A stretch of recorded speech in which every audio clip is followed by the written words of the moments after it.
Welcome back. Now we are going to explore a new and powerful feature in Python, the match case statement. What is match case? Think of match case as Python's way of introducing a modern switch case feature like what you might see in languages like C, Java, and JavaScript. This makes writing cleaner multi-condition logic much simpler than using long if else chains. Now create a file name matchcase.py. Let's dive right in. Here's a simple example: a equals to 12, match a,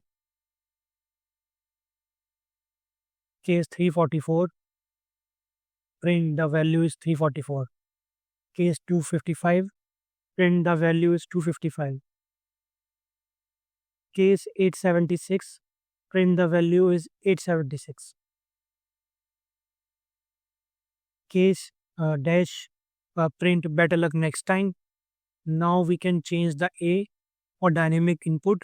A equals to int input, enter the number. Now how it works: the match keyword takes a value like a variable a. Each case is then matched against the value. The dash, the symbol acts like a default. It runs if no other case matches. Only if the first matching case executes. Let's modify this to ask the user for input and give them prices or cash prices based on their chosen number. Case 1, print you won $10. Case 2, print you won $20. Case 3, print you won $45. Case dash, print better luck next time. So try it out. If you enter 1, you won a $10. If you enter 3, you won $45. If you enter 2, you won $20. If you put anything else, better luck next time.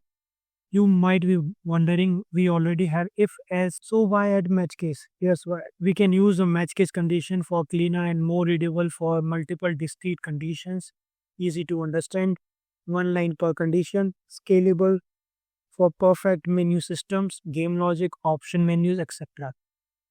Python has always been about simplicity and developer friendliness, and match case makes your decision logic cleaner and more expressive.